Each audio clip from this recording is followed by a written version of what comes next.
Hola, bienvenidos a un nuevo análisis. Hoy tenemos sobre la mesa un conjunto de documentos que, a primera vista, Suenan un poco densos, ¿no? un poco bastante, sí. Legislación educativa en la etapa de infantil en España. Suena a leerse el Boletín Oficial del Estado con lupa. Pero la idea es justo la contraria. Ya. Porque entre los papeles tenemos extractos de un manual, una ficha con conceptos clave y la pieza central, una actividad de aula con Pinocho, El protagonista. el protagonista. Y nuestra misión hoy es un poco detectivesca. Tenemos el resultado, que es la actividad con la marioneta, y tenemos el código legal. La idea es tirar del hilo y ver cómo se conectan, cómo una ley que nace en un despacho se convierte en un muñeco de madera en un aula. Es que es un reto muy interesante, sí, porque desmonta esa idea de que la ley es solo burocracia aburrida. Exacto. Las fuentes que manejamos lo plantean de otra forma. La legislación es como el andamio invisible que sostiene un modelo de enseñanza muy específico. Un modelo basado en la experiencia, en el juego. Ujú. Y en lo que los textos llaman un enfoque globalizador. Sin esa estructura legal, todo el edificio pedagógico, digamos, no tendría legitimidad. Claro, y aquí aparecen los nombres en clave que siempre asustan. La LOMLOE, un Real Decreto. Los sospechosos habituales. Pero si lo entiendo bien, la idea es sencilla.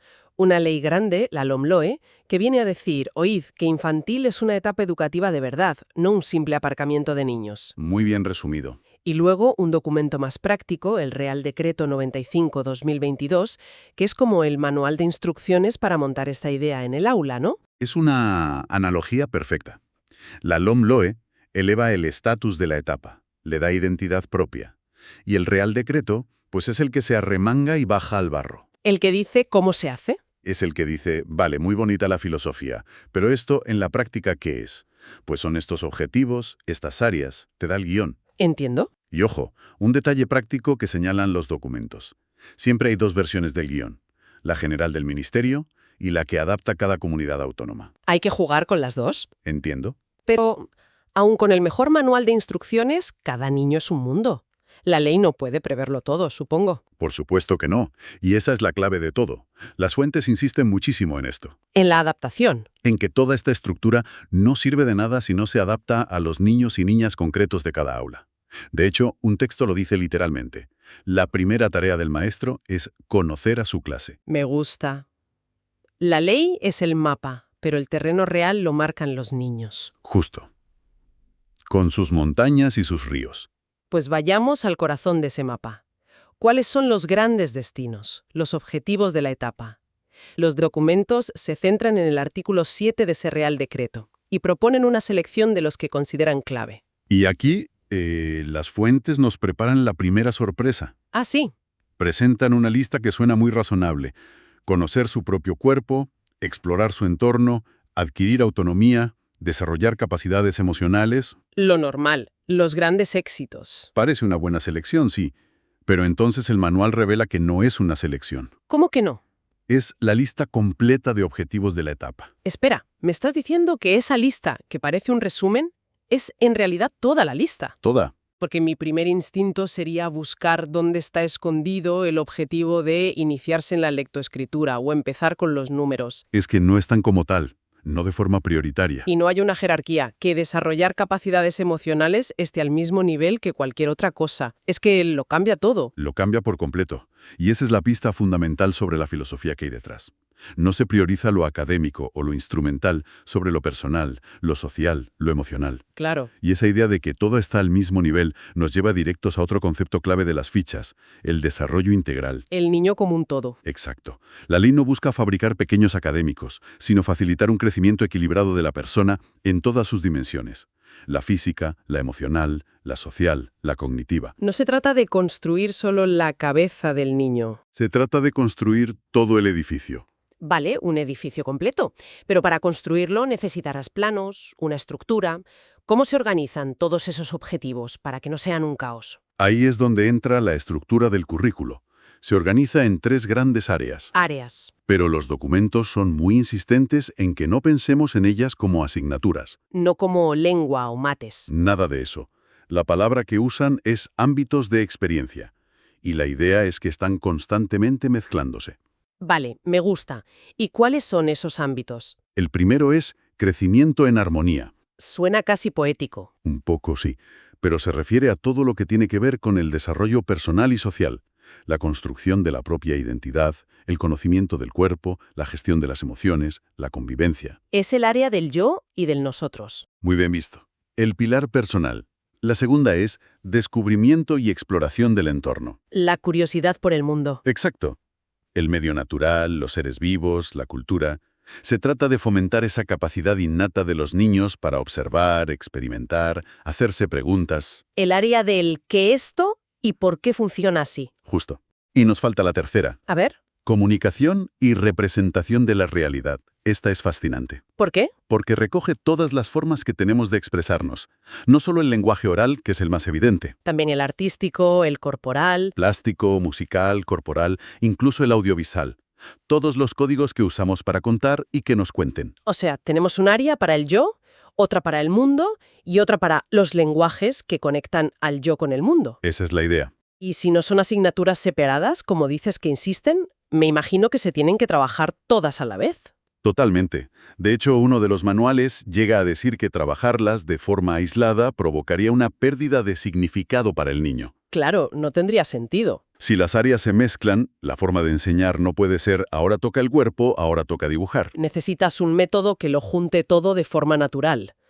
Y supongo que de ahí sale ese otro concepto, el enfoque globalizador. Has dado en el clavo. El enfoque globalizador es la respuesta a esa pregunta.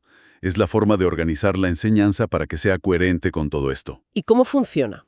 En lugar de partir de contenidos abstractos, se parte de centros de interés, de proyectos, de experiencias que sean importantes para los niños. ¿Un ejemplo? Partes del cuento de los tres cerditos, y desde ahí tiras hilos. Hablas de los animales, que es el entorno, construyes una casa con cajas, psicomotricidad, arte. Hablas del miedo al lobo, emociones, cuentas el cuento, lenguaje oral.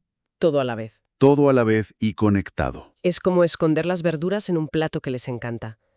El aprendizaje está ahí, pero integrado en algo que tiene sentido para ellos. Buena metáfora. Y esto me lleva de vuelta a nuestro caso detectivesco. Es el momento de poner el arma sobre la mesa. La unidad didáctica, Pinocho. El cuerpo humano. Por fin conocemos al protagonista.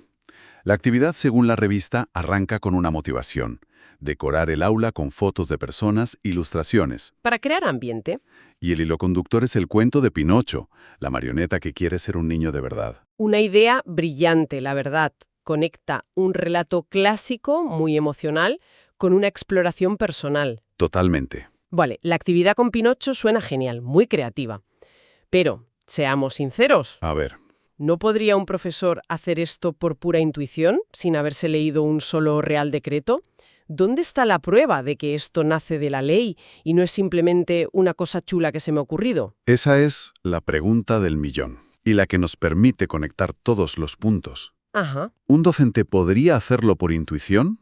Sí, pero la ley le da el porqué, la estructura y la validación. La actividad de Pinocho no es solo chula, es pedagógicamente muy potente porque encaja como un guante en el marco legal. A ver, demuéstralo. Fíjate, volvamos a los objetivos del artículo 7. La actividad responde clarísimamente al de conocer su propio cuerpo. Obvio. Pero no se queda ahí. Al hablar de los deseos de Pinocho, trabajas el de desarrollar capacidades emocionales y afectivas.